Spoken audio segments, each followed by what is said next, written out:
Hello and welcome to my presentation for Control Shift. My name is Frazer McLeod. I'm a student at the Queensland University of Technology, and this is for the subject DXB 303, Design for Interactive Media. So as part of the design process, we had to complete a series of 6 modules to get our brains thinking and ticking over. And in the first week, we had to immerse ourselves in a space and listen for all of the sounds we could possibly hear around us and illustrate them using line, shape, texture, and color. I chose to sit in one of the creative industries blocks at QUT, Z9. There's a lot of activity going on there. And once I got thinking, there were actually quite a few different sounds simultaneously playing at the same time. There were 16 that I recorded. I won't go through them all, but the most interesting ones were the theatre students bickering. That was to do with multiple layers of sound with varying pitch, pace, pause, and choral patterns, as well as a rug that was being dragged down the stairs. There were different layers of smooth and rhythmic sounds coupled with the space's echoey acoustics, as there's a 5-level void inside of the building. Also, there was a Mac starting up in the distance, and while it was far away, because it's such a punchy sound, it actually bellowed through the air quite strongly. Activity 2, we had to think deeper into why we wanted to create something and what we wanted it to achieve. I came up with the concept that I wanted to create something exciting and shareable that, that people wanted to kind of share with others before they went to bed at night. So based on the ideas of self-care, mutual aid, and playfulness, I wanted to create an interface that could be used by anyone for multiple purposes, whether it be for personal or professional use. So this interface would use current technology of sight, sound, and motion, and coupled with upcoming technologies such as haptics and motion platforms as well. So in order to test its feasibility, I mocked up a prototype using HTML and CSS and JavaScript to emulate an environmental experience in the forms of sight, sound, and interactive stimuli in terms of virtual reality.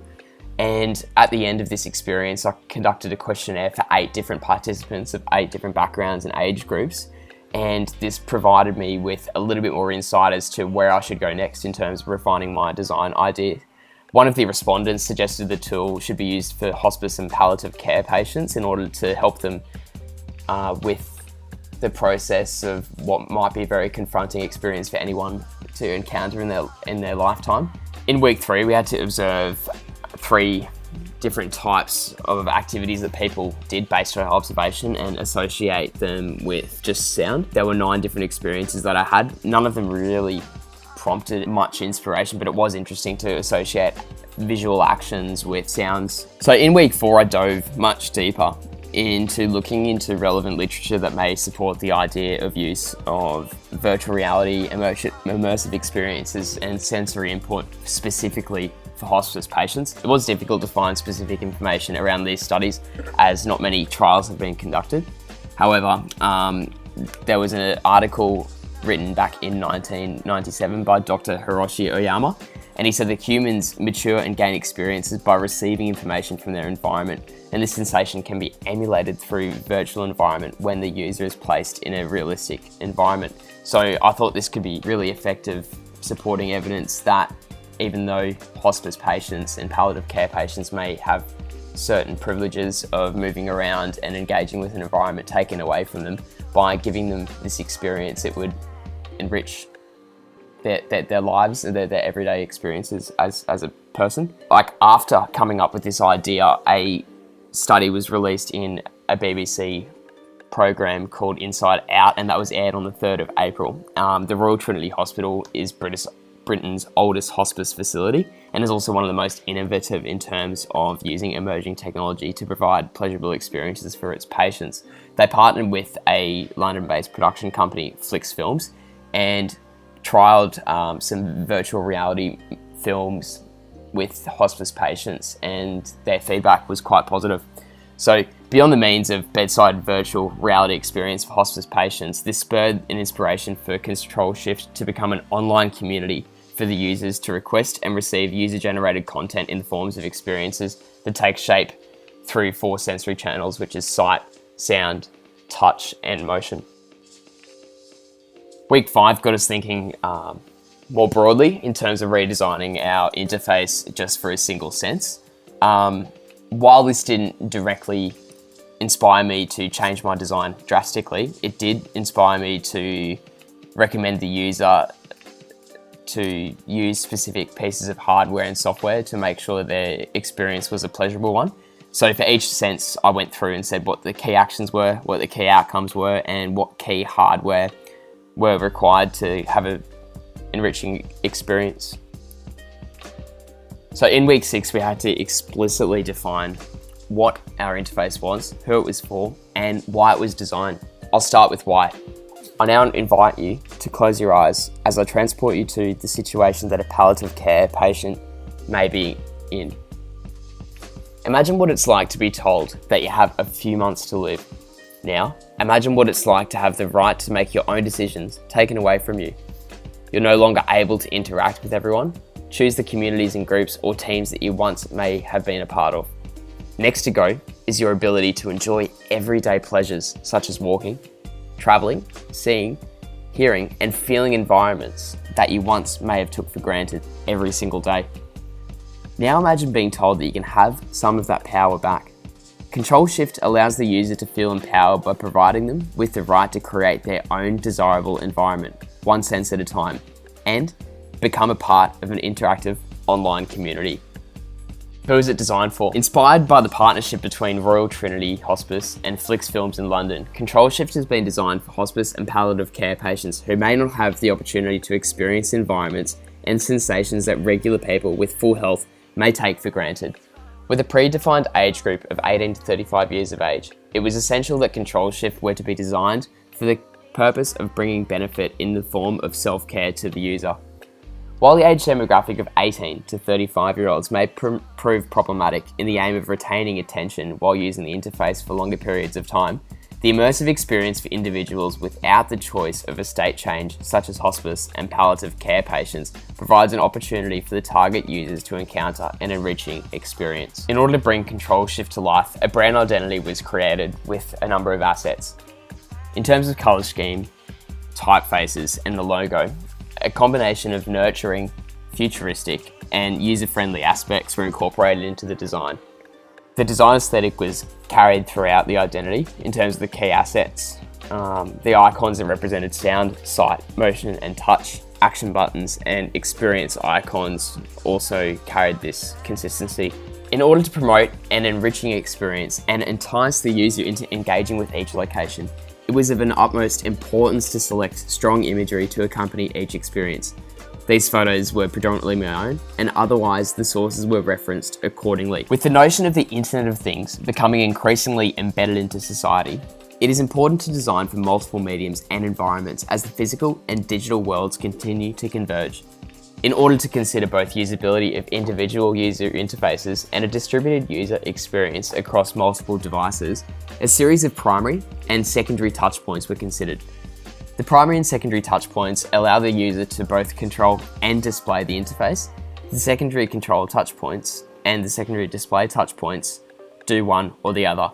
The wristwatch allows ease of access for a non-virtual reality experience, and the haptic bodysuit, virtual reality and augmented reality mediums allow for an enriching experience beyond the bounds of a screen.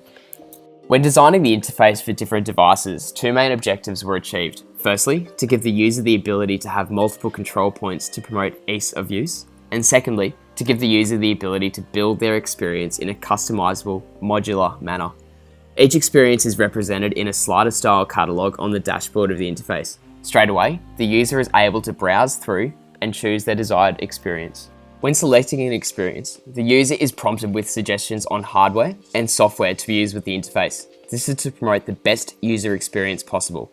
The user is also informed of potential sensors engaged during the experience. To ensure agency and control of their fabricated surroundings, the user is able to toggle between sound, sight, motion, and touch sensory experiences. Furthermore, quick access controls are accessible via the wrist, compatible with non-VR headset interfaces only. An online community that allows users to generate, submit, and share curated content is identified as social curation, a practice to which individuals are able to construct and share their identities and aspirations with others in a virtual space will allow the user to engage in a virtual environment with others that they may not have the opportunity to experience otherwise. This is identified as a potential opportunity for Control Shift to have a point of difference over existing professional projects such as the hospice project in Holy Trinity Hospital in the UK. The users will not only be able to make sense of themselves, but will be able to build and maintain a sense of belonging and community. Content curators are supplied with production tips to ensure a high quality experience for the end user. Here are 3D renderings of the interface across the different devices. This will also be designed for tablets, VR, and augmented reality settings. Here is also a quick rendering of how Control Shift could be used in an augmented reality setting. If the user doesn't want to necessarily wear a headset and just wants to have the ambient environment around them, whether it is sound, sight, or 3D perspective, this is available through projection technology and also 3D binaural sound. In order to conduct some preliminary trials with subjects, a mock-up interface was built using HTML, CSS, and JavaScript methods with 5 different experiences. These experiences were filled with high-quality user-generated content from around the web in terms of sound, video, and virtual reality-based stimuli. A total of 8 subjects were tested and were prompted to complete the brief questionnaire at the end of the experience with the concept. The participants were encouraged to answer honestly, and majority of the questions were open-ended to evoke a non-biased response. While it was not required for the assessment, this allowed me to further develop and improve the overall concept view of the qualitative questionnaire that users were encouraged to complete at the end of their experience. As you can see, all of the questions were open-ended, and the closed questions also allowed users to select their preference, quite honestly.